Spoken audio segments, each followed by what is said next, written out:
عبد الله ابن مسعود رضی الله تعالی عنہ ډیر ضعیفه ډنګر او کوچنی سړی و.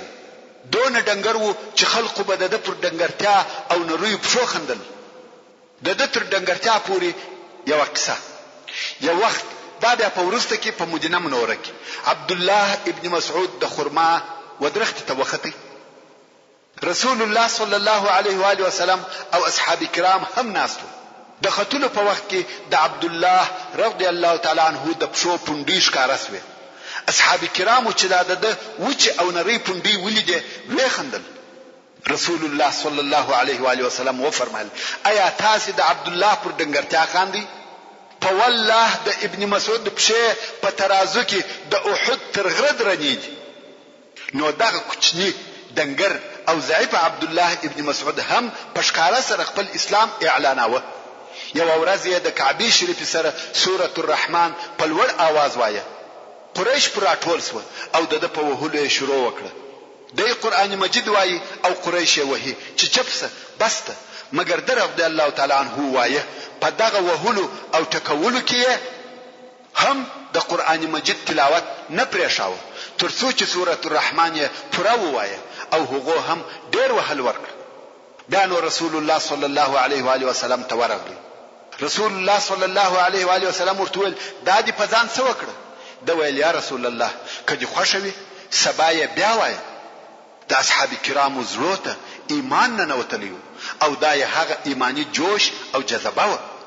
محترم ورونو هر څوک چې د رسول الله صلی الله علیه و آله وسلم او د اصحاب کرامو رضوان الله علیهم اجمعین دغه قسم عذابونه او شدید تکالیف واوري د هغه سره دا سوال او پوښتنه پیدا کیږي چې ولی رسول الله صلی الله علیه و آله وسلم او د ملګرو ته دا عذابونه او آزارونه ورکول کېده؟ حال دا چې دوی پر حق و او ولی الله عز وجل دوی دغه عذابو څخه نه ساتل؟ حال دا چې دوی د الله عز وجل لشکر وو او په دوی کې رسول الله وو او دوی د الله و دین ته دعوت کاوه او د رب عز وجل په لار کې جهاد کاوه. جواب شم متوجه سي په دې دنیا کې د انسان اول صفت دا دی چې دی مکلف دی. یعنی د الله عز وجل د طرفه د دڅخه غوښتل کیږي چې داسې شیان برداشت او تحمل کی چې په هغو کې مشقت او زحمت وي. نو اسلام ته دعوت او فی سبیل الله جهاد دغه مکلفیت تر ټولو مهم جز دی. او دا چې موږ وایو چې موږ د الله جل جلاله بندگان یو دغه بندګۍ سره لازمی تړلی او مهم شی دی چې موږ به دغه الهی مکلفیت منو. ځکه که زموږ پر غاړه الهي اوامر او مکلفیتونه نه وي پراته بیا نو بندګي او عبودیت معنا نه لري. زه د الله بنده یم. د چیش لپاره بنده یم؟ خامخا مکلف یم.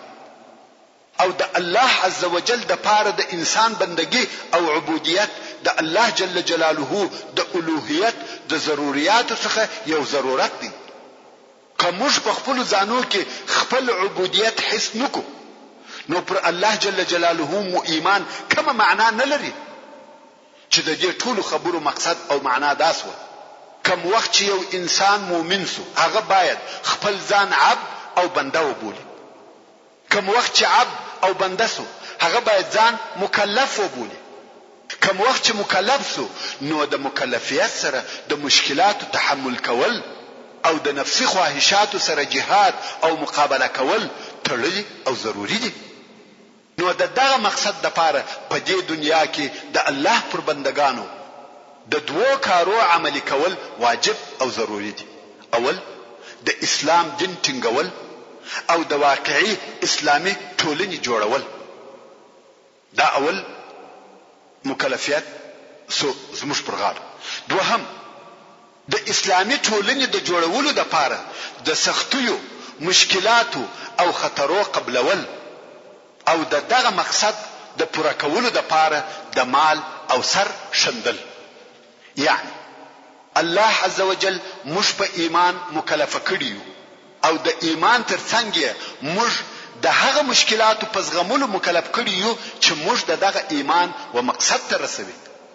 که څه هم دغه تکالیف او مشکلات ډېر خطرناک او درانه وي که د الله عزوجل اراده وای پس له ایمان به د اسلامي ټولنې د جوړولو لپاره لارې چارې اسانه کړې وای. مګر یا په داسې کېدلو کې زموږ عبودیت و الهي دربار ته نه معلومېدی او نه ثابتېدی. موږ دا نسوای ثابتولای چې موږ د ایمان د اعلان څخه خپل ژوند او مال پر الله عزوجل خرڅ کړی دي او زموږ ټول غوښتنې او خواهشات د هغه څه تابع او پیرو دي کوم چې رسول الله صلی الله علیه و آله وسلم راوړي دي. دا موږ نسوای معلومولای. کداغه تکالیف او مشکلات نه وای بیا نو مؤمن او منافق، صادق او کاذب پر دغه لار یو قسم تله او یو د بل څخه نه پیژندل کېده. نو ځکه هر هغه څه چې د اسلام و داعیانو او مجاهدینو ته د اسلامي ټولنې د قائمولو په لار کې پیښیږي دا د تاریخ د شروع څخه په کون کې الهي قانون او الهي طریقه ده چې دغه درې شی د هغه غوښتنه کوي. اول د الله جل جلاله د پاره د انسان د عبودیت لازموالی، لکه څنګه چې الله جل جلاله فرمایي وما خلقت الجن والانس الا ليعبدون. دوهم د عبودیت سره مکلفیت تړلې دي، یعنی کوم وخت چې بنده سوی نو په یو څه مکلف هم یې. هیڅ نر او ښځه نسته چې دوی د بلوغ سن ته ورسیږي او د الله عزوجل د طرفه څخه دي مکلف نه وي چې اول په خپل ځان کې اسلامي قوانین عملي کړي او بیا د اسلامي ټولنې د جوړولو کوشش وکړي او دغه هدف د حاصلولو په لار کې به ډېر تکالیف او آزارونه قبلوي ترڅو چې د مکلفیت معنا ښکاره او موجوده سي. دریم د صادق او کاذب ښکاره کېدل او معلومېدل. که خلق یوازې پر داسې حال پرېښول سي چې فقط په ژبه سره د اسلام او د الله جل جلاله د محبت دعوه وکړي نو صادق او کاذب سره یو شی سو. مګر یا ابتلاء او امتحان هغه ترازو دی چې صادق د کاذب څخه جلا کوي. لکه څنګه چې الله عز وجل د سورة العنکبوت په اولو آیاتو کې فرمایي الف لام میم احسب الناس ان يتركوا ان يقولوا آمنا وهم لا يفتنون ولقد فتنا الذين من قبلهم فليعلمن الله الذين صدقوا وليعلمن الكاذبين.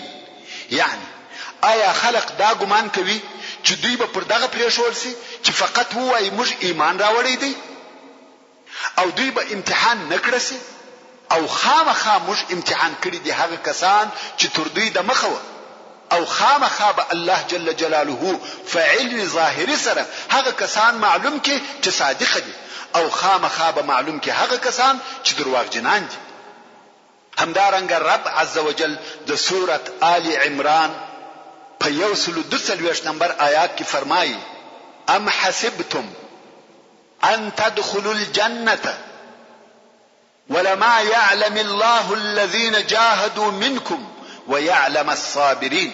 يعني آیا تاسو دا ګمان کوي چې جنت ته بننوځي حال دا چې الله بس تاسو څخه هغه کسان نیو معلوم کړي چې جهاد یې کړی دي او هغه کسان نیو معلوم کړي چې پر سختیو یې صبر کړی دي؟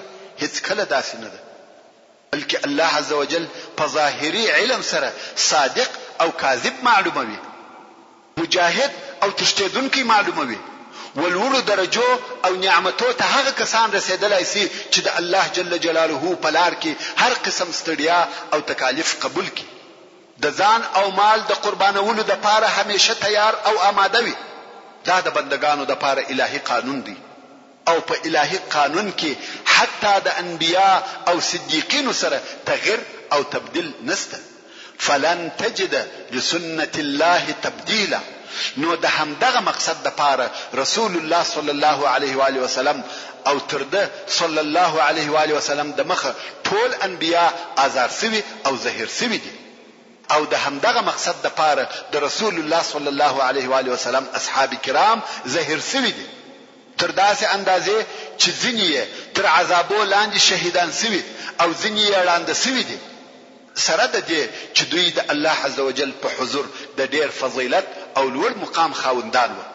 نو دغه معلوماتو په نتیجه کې دا را معلومه سوه چې دغه عذابونه او آزارونه تکالیف او مشقات هغه طبيعي لار ده چې الله عزوجل د مسلمان او د مقصد په مابین کې ورته ایښی ده. یعنی مسلمان و خپل مقصد ته هغه چې دوی په مکلف دي په هغه اندازه ورنږدې کیږي کم چې دوی په کومه اندازه په دغه لار کې تکالیف او زحمتونه وي او په دغه لار کې شهیدان ورکوي. نو ځکه که مسلمانان د دین او اسلام په لار کې تکالیف او زحمتونه وویني بند او شهادتونه وویني دوی ته دا نشای چې نا امید سي بلکې برعکس دا هغه کار دی چې دغه دین د طبيعت سره برابر او موافق دی. دا هغه لار ده چې دوی یو مقصد ته رسوي. یعنی که مسلمانانو د الله عزوجل د اوامرو د اطاعت په لار کې د اسلامي ټولنې د جوړولو په لار کې هر څونه تکالیف او ضررونه ولیده دوی باید یو او بل ته د نصرت زیری ورکړي ځکه دوی په دغه قربانیو وبري او نصرت ته ورنږدې کیږي. او دغه خبرې دلیل د خباب ابن الارت په قصه کې واضحه او روښانه دی.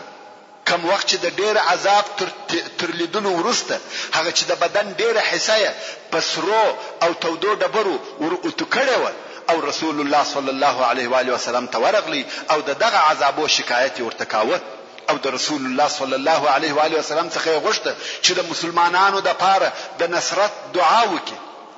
د رسول الله صلی الله علیه و آله وسلم جواب هم په دغه معنا سره و. کته ته د الله جل جلاله په لار کې دغه آزارونه او تکلیفونه عجب معلومیږي نو پوسه چې مقصد ته درسېدو لار دغه ده او د ټولو هغه کسانو د پاره چې ایمان یې راوړی دی دغه الهي قانون دی. ډېر کسان د دین په لار کې د سر څخه تر پښو پورې د اوسپنې په ژمن سوي دي د اوسپنې په اره سوي دي خو دې عذابو د الهي دین څخه نه دي منع کړي. کته په دغه عذابو کې د بری او نصرت څخه د ناامیدۍ دلایل یا علامې ویني ته خطاوتلې بلکې حق او ثابت خبر داده چې ته په دغه عذابو او دردو کې پر هغه لار رهیه چې وبری ته دی ورنږدې کوي او په والله الله عزوجل بدادین ژر کامیاب کی تر داسې اندازې چې یو سړی به د صنعا څخه تر حضرموت پورې ځي او بیل الله جل جلاله د بل شي یا چا څخه به نه بیریږي. ورونو دغه مقصد د اثبات لپاره ډېر دلایل او مثالونه شته خو زه د مضمون د اوږدوالي د بیري تر نور څه ویلو تیریږم او فقط د الله عزوجل په هغه قول سره کفایت کوم کم چې د سوره التوبه په 111 نمبر آیات کې فرمایي ان الله اشترى من المؤمنين انفسهم واموالهم بان لهم الجنه يقاتلون في سبيل الله فيقتلون ويقتلون. یعنی بشک چې الله عزوجل د مؤمنانو څخه د دوی ځانونه او د دوی مالونه رانیولي دي چې خپل ځان او مال په فی سبیل الله جهاد کې قرباني کړي په چی شي رانیولي دي چې دوی لره جنت دي. مسلمانان د الله عزوجل په لار کې جنگونه کوي تکلیفونه او زحمتونه زغمي نو کله مسلمانان کفار وجني او کله بیا کفار مسلمانان شهیدانوي. د ارقم ابن ابي الارقم کور دغه عذابو او آزارو په وخت او مقابل کې د پوهه او حکمت کار داو چې رسول الله صلی الله علیه و آله وسلم مسلمانان د اسلام د اعلانولو او ښکار کولو څخه منع کړي که په خبرو سره وي که په عمل سره. مسلمانان باید خپل اسلام ښکارا او اظهار نکړي او د رسول الله صلی الله علیه و آله وسلم سره باید په سری ډول یا په پټه یو ځای شي ځکه که رسول الله صلی الله علیه و آله وسلم د مسلمانانو سره پښکارا او د مشرکانو په حضور ټولنه او اجتماع وکي په دې کې هیڅ شک نشته چې کوپار په هر وسیله سره چوي د دوی په مابین کې لریوالي راولي او د دې امکانات شته چې د مسلمانانو او مشرکانو په مابین کې دي جنگونه وسی او داسې هم یو وار پیښ شو. هغه دا چې د رسول الله صلی الله علیه و آله وسلم اصحاب د المانزه او عبادت د پاره د مکه مکرمه په شیلو کې سره یو ځای کېده. د کوپارو څخه یو څو نفر دوی ولیدل نو کوپارو بدی او ناوړه خبري ورته وکړه په نتیجه کې جنگ ته سره ورسېده.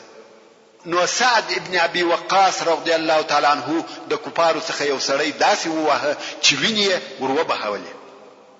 محترم ورونو، زموږ د بحث پاتې حسابه ان شاء الله تعالی پراتونکې کې واوري. سبحان ربك رب العزة عما يصفون وسلام على المرسلين والحمد لله رب العالمين.